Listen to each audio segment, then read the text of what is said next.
तारक एक प्रसिद्ध डॉक्टर हैं। उनकी पत्नी प्रीति एक कुशल गृहिणी हैं और उनका एक ही बेटा है प्रीतम।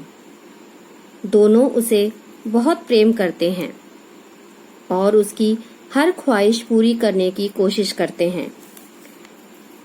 प्रीतम वैसे तो स्वभाव से बहुत अच्छा है, लेकिन जब उसकी कोई बात नहीं मानी जाती तो वह बहुत जिद करता है और तब तक जिद करता रहता है जब तक उसकी बात मान ना ली जाए। जब उसकी बात मान ली जाती है तब वह बहुत खुश हो जाता है।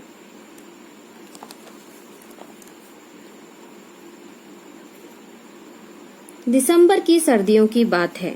प्रीतम का जन्मदिन था। देर रात तक चलने के बाद बर्थडे पार्टी खत्म हो गई थी।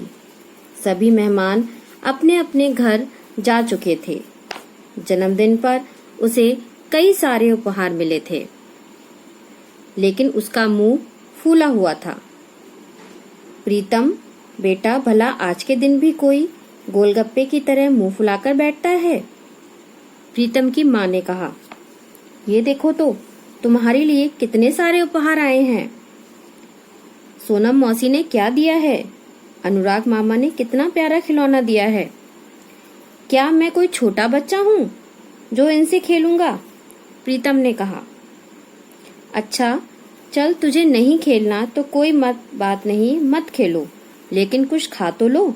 मैंने तुम्हारी मनपसंद केक को बनाया है और उसको फ्रिज में रखा हुआ है। मुझे भूख नहीं है और मेरे पेट में भी दर्द है।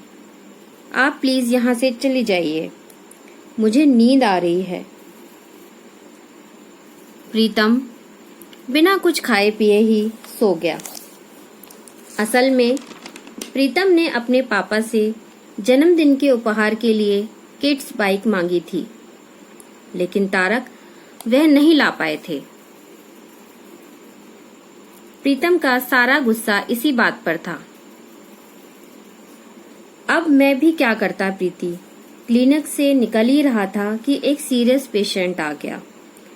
उसमें इतना समय लग गया कि रात हो गई और फिर सारी दुकानें बंद हो गईं।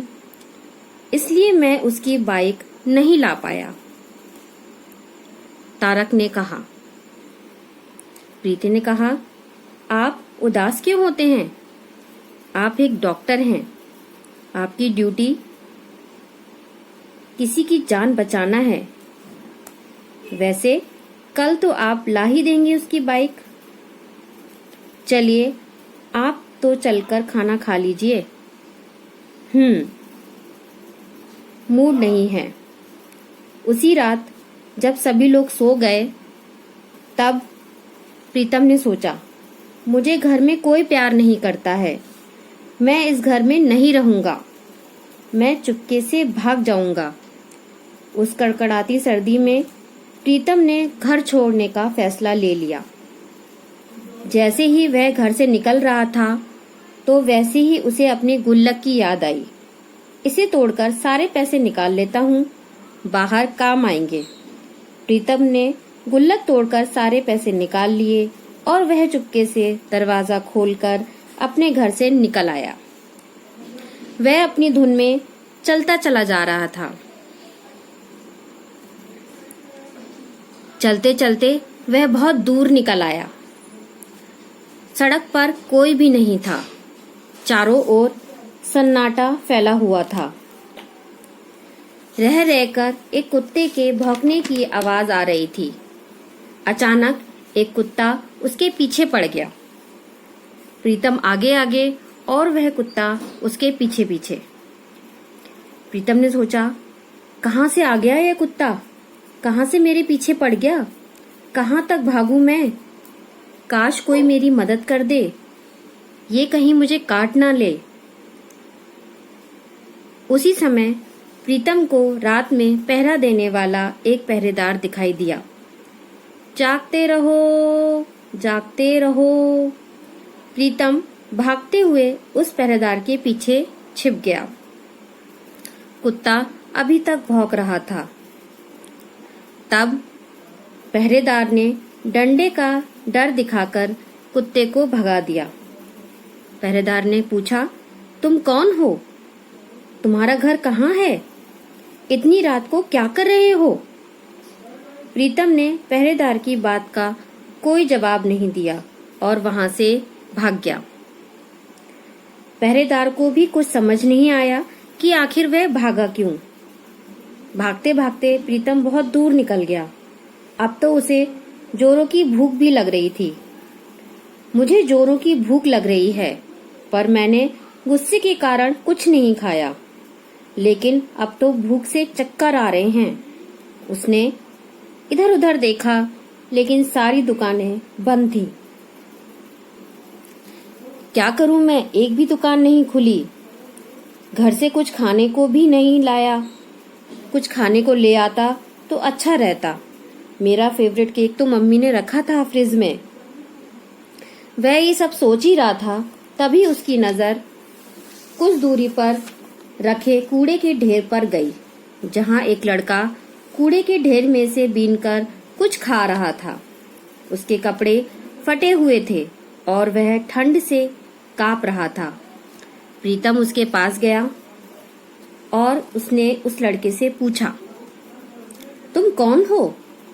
वह लड़का घूर कर उसे देखने लगा, लेकिन कुछ बोला नहीं। क्या बात है, तुम कुछ बोलते क्यों नहीं हो? क्या तुम बोल नहीं सकते? प्रीतम ने पूछा। नहीं नहीं, मैं बोल सकता हूँ, उस लड़के ने कहा। प्रीतम ने कहा, तुम्हारा क्या नाम है?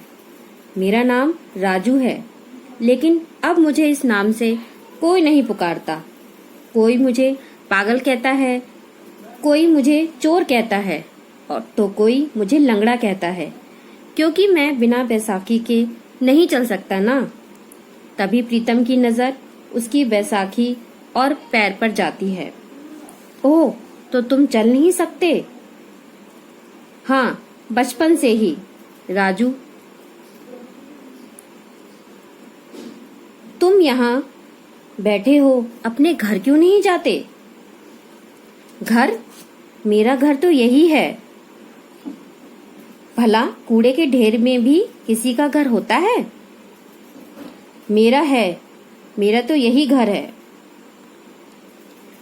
राजू ने कहा।